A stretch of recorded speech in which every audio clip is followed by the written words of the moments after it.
Welcome to shops of blessing. దేవుని కృపలో భద్రపరచబడి నూతన దినములో ప్రవేశించాం. ఈనాటి దేవుని వాగ్దానం. నీ కొరకు కనిపెట్టు వారిలో ఎవడును సిగ్గునొందడు. No one who hopes in you will ever be put to shame. 25వ దావీదు కీర్తన 3వ వచనం. Praise God. ఈ నూతన దినములు దేవుడు మీ కొరకు సిద్ధపరిచిన ప్రతి దీవెన ఆకాశపు వాక్యలు విప్పి మీ మీద కృమరించునుగాక. మరి ఒక నూతన దినాన్ని ఆరంభిస్తున్న నేపథ్యములో ప్రేమ కలిగిన వాగ్దానము ద్వారా దేవుడు మనల్ని దర్శిస్తూ ఉన్నాడు. ప్రేమ కలిగిన దేవుడు ఆయన. మన జీవితాలలో మనం అనేక విషయాల కొరకు కనిపెడుతూ ఉంటాం. కనిపెట్టడం మనకేమి కొత్త కాదు.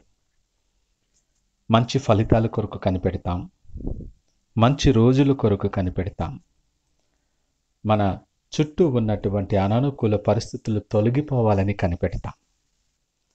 వాస్తవానికి ఇలా కనిపెట్టడానికి ఎంతో సహనం కావాలి. దేవుడు మన గురించి కూడా కనిపెడుతున్నాడని గ్రహించాలి. ఎంతో సహనముతో నీ కొరకు నా కొరకు ఆయన కనిపెడుతూ ఉన్నాడు.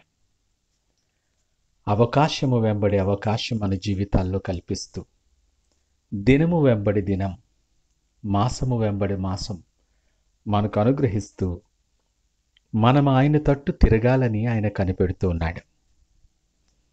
శక్తిమంతుడైన దేవుడు, ప్రార్థన ఆలకించేవాడు, నీ పక్షమును యుద్ధము చేయగలిగినటువంటి ఆ గొప్ప దేవుడు, ఆయన సన్నిధి నిత్యము నీతో ఉంచుతూ నువ్వు అడగకపోయినా అనేక సార్లు నువ్వు దూరముగా తొలగిపోయినా నీ ఎడల ఇంకనూ ప్రేమ కలిగిన వాడే ఆయన కృపా కంచె నీ చుట్టూ ఉంచుతూ ఉన్నాడు.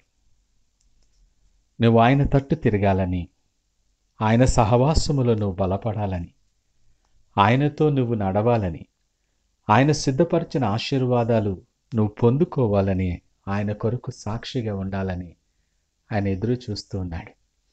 ఇవన్నీ నువ్వు పొందుకోవాలని, ఆయన తట్టు తిరగాలని ఆయన కనిపెడుతూ ఉన్నాడు. మన స్వంత అవసరాల కొరకు, స్వంత లాభాల కొరకు ఓపికగా ఎదురు చూడగలిగిన మనం సర్వోన్నతుడైన దేవుని కృప కొరకు ఆయన సన్నిధిలో కనిపెట్టగలుగుతూ ఉన్నామా? ఎంతో సహనముని ఎడల కలిగి ఏ ఒక్కరూ నశించిపోకూడదని ఆశపడే దేవుడు నీ కొరకు కనిపెడుతున్న నేపథ్యంలో ఆయన కొరకు నువ్వు కనిపెట్టే మనసు నువ్వు కలిగి ఉన్నావా? ఉదయకాలం సూటిగా మాట్లాడుతున్నాడు. ఆయన కొరకు ఎవరైతే కనిపెడతారో వారెప్పటికీ సిగ్గుపడరు. నువ్వు సిగ్గుపడే పరిస్థితులు నీ దగ్గరకు రానీయడు ఆయన.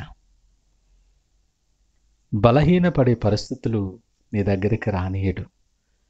యథార్థవంతులను బలపరచటానికి ఆయన కనుదృష్టి లోకమందంతటా సంచరిస్తూ ఉంది.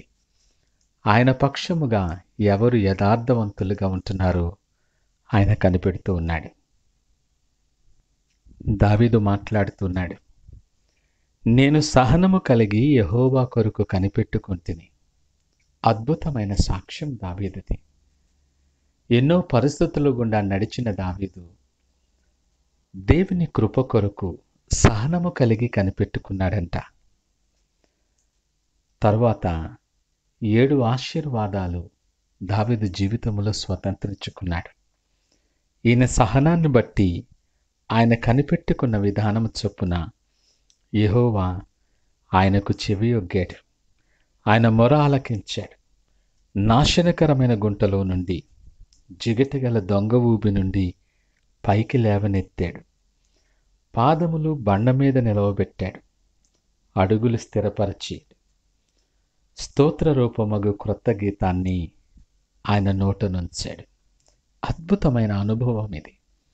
ఆయన కొరకు సహనము కలిగి నువ్వు కనిపెడితే ఇలాంటి అనుభవాలు ఎన్నో నీ జీవితంలో అనుభవపూర్వకముగా నువ్వు తెలుసుకుంటావు. నిన్ను సిగ్గుపడినిచ్చే దేవుడు కాదు. ఈ గొప్ప అనుభవంతో దేవునికి స్తుతి ఆరాధనను చేస్తూ ఉన్నప్పుడు, దేవుడిచ్చిన సంతోషములో నువ్వు నిలబడి సాక్షిగా జీవిస్తూ ఉన్నప్పుడు అనేకులు దాన్ని చూసి భయభక్తులు కలిగి యెహోవా యందు నమ్మిక ఉంచుతారు. నీ జీవితం ఒక సాక్ష్యార్థముగా, నీ జీవితమే ఒక సువార్తగా మార్చగలడు నీ సహనాన్ని బట్టి ప్రేమ కలిగిన నీ తండ్రి.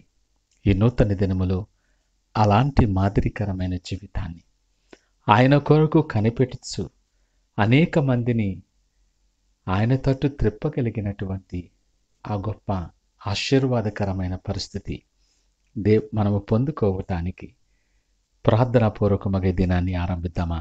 ప్రార్థించుకుందాం. పరిశుద్ధుడు, ప్రేమ నమ్మకమైన మా యేసయ్య స్తోత్రాలు. ఈ ఉదయకాల సమయం మాతో మీరు మాట్లాడారు.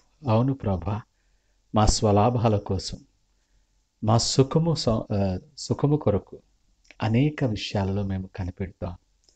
నిత్యమైన దీవెనల కొరకు నీ దగ్గర కనిపెట్టే మనసు మాకు అనుగ్రహించండి. సహనముతో మీ దగ్గర కనిపెట్టినప్పుడు దావీదు పొందిన ప్రతి అనుభవాన్ని మేము కూడా స్వతంత్రించుకోవడానికి సహాయం దయచేయండి. విశ్వాసముతో విడువని ఎడబాయని దేవుడైన మీ కొరకు, నీ కృప కొరకు కనిపెట్టే మనస్సులు, జీవితాలు, మార్గాలు మాకు అనుగ్రహించి మీరే మహిమ, ఘనత, ప్రభావాలు పొందమని యేసు నామమున అడిగి వేడుకొనుచున్నాము తండ్రి. ఆమేన్. God bless you.